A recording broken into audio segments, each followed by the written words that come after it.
إذا عرفت أن الشرك إذا خالط العبادة أفسدها وأحبط العمل وصار صاحبه من الخالدين في النار.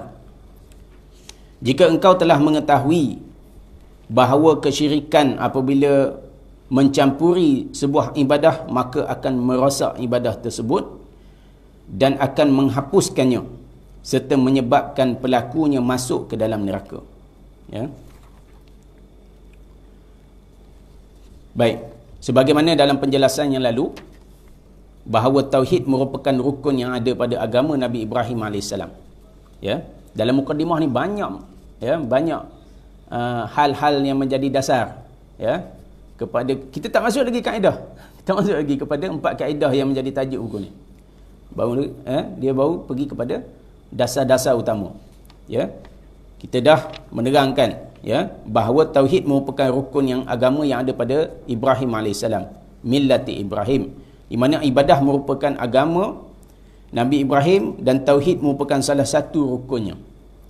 Jika engkau telah memahami masalah ini, engkau pun akan mengetahui bahawa kesyirikan apabila mencampuri sebuah ibadah, maka akan merosak ibadah tersebut dan akan menghapuskannya. Rugi, tuan. Ya, orang yang beribadah tanpa tauhid, maka ibadah tu jadi hal yang sia-sia. Ya, hal yang sia-sia. Sebagai contoh, ada orang solat di tepi kubur dalam rangka mendekatkan diri kepada penghuni kubur, maka solatnya batal dan terhapus amalannya. Bahkan dia justru berdosa dan itu membuatkannya termasuk orang-orang yang kekal di neraka Jahannam. Maksudnya jika dia meninggal dalam keadaan belum bertaubat dan meninggalkan kesyirikan tersebut. Tuan, kalau bab syirik, banyak ulama meletakkan solat di kubur ataupun berkaitan dengan kubur sebagai contoh. Sebab inilah kebanyakan kaum muslimin jatuh ke dalamnya. Ya, yang berkaitan dengan kubur ini. Tapi ada orang yang hasad, ya, tidak jujur dalam menyampaikan ilmu. Dikatakan ada ustaz-ustaz melarang ziarah kubur, menghukum haram ziarah kubur. Mana ada? Ziarah kubur itu sunnah. Dan Nabi SAW mengajarkan kita doa-doa je. Adab-adab dia. Semalam kuliah kita cerita semalam. Ada adab ziarah kubur. Kan? Fadilat yang besar ziarah kubur. Cuma ada adab-adab yang perlu dipenuhi. Bukannya pergi, ya, dengan, ya, hal-hal yang seperti ini. Ya. Dia untuk tabarruk, ya, kepada penghuni kubur. Baik. Kalau kita tengok tentang kita memperhalusikan sikit tentang solat solat di kubur ini, ada beberapa keadaan yang berbeza hukum dia, ya. Bukan kata semua orang solat kat kubur tu dihukum dengan satu hukuman, tidak, ya. Yang pertama, orang yang solat di kubur dengan tujuan memohon perlindungan, ya, istighasah, tawassul, berdoa. Dia bukan mendoakan penghuni kubur, tidak. Dia memohon doa daripada penghuni kubur.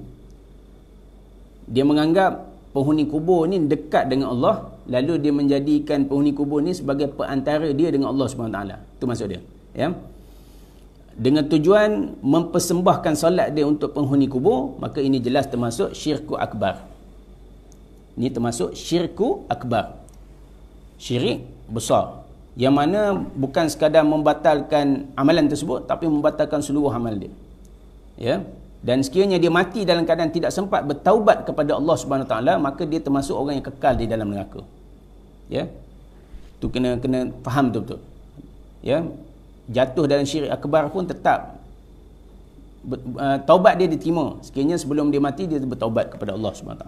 Ya, jelas dalam surah Al-Jin ayat 18 Allah berfirman, wa annal masajida lillahi fala tad'u ma'allahi ahada. Sungguhnya masjid-masjid itu milik Allah dan janganlah kalian menyembah apa pun selain Allah. Ya. Jadi ini tujuan yang jelas dan hukumnya jelas. Ya, berdiri di kubur, solat di kubur untuk tujuan-tujuan tersebut. Ya. Tawassul, istighasah, isti'anah, ya, semua bentuk-bentuk permohonan kepada si mati yang berada dalam kubur. Yang kedua, orang yang solat di kubur dengan tujuan bertabarruk, mengambil berkah. Dia solat tu dia sembah siapa? Sembah Allah SWT, tapi di sisi kubur, semata-mata untuk mengambil berkah daripada tempat kuburan tertentu. Perbuatan ini termasuk bid'ah yang mungkar. Ya, bid'ah yang mungkar dan penyimpangan daripada ajaran Allah Subhanahu Wa Taala dan Rasulnya sallallahu alaihi wasallam. Ya. Baik kubur tersebut berada di arah kiblatnya ataupun tidak.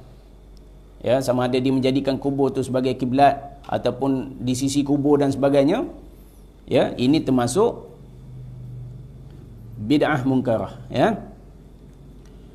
Kalau kita tengok para ulama, ya, dalam Syafi'iyah sendiri, Al-Imam As-Suyuti, ya, rahimahullah ta'ala, mengatakan jika seorang sengaja solat di tepi kubur dan berdoa untuk dirinya sendiri, nampak tu kan, dia duduk di kawasan kubur tertentu dan berdoa untuk dirinya sendiri dalam kepentingan dan urusannya dengan tujuan mendapat berkah dengannya serta mengharapkan doanya terkabul di situ, maka ini merupakan inti penentangan terhadap Allah dan Rasulnya sallallahu alaihi wasallam.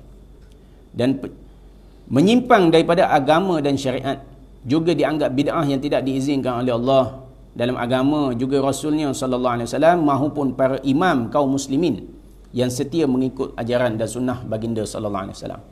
Ya, ni dalam Al-Amru bi-Ittiba', ya. Ni adalah pendapat As-Suyuti. Begitu juga pendapat yang sama, ya, yang dikeluarkan oleh Ibnu Hajar Al-Haytami, ya, dan selain mereka. Dan yang ketiga, solat di kubur tanpa sengaja. Kan? Ni tanpa sengaja. Hanya kerana kebetulan masuk waktu solat, kemudian tanpa ada tujuan nak tabarruk, ya, ataupun tanpa ada tujuan untuk mempersembahkan apa-apa ibadah kepada penghuni kubur. Yang ini ada perbezaan para ulama. Ada perbezaan para ulama. Namun yang lebih kuat adalah hukumnya haram. Ya, kerana larangan Nabi SAW bersifat umum demi menutup pintu-pintu yang menjurus ke arah kesyirikan. Ya. Dan ini pendapat jumhur ulama. Ya. Dan dijelaskan oleh Imam Ibn Munzir. Baik. Dan yang keempat, solat di kubur dengan tujuan solat jenazah. Ya.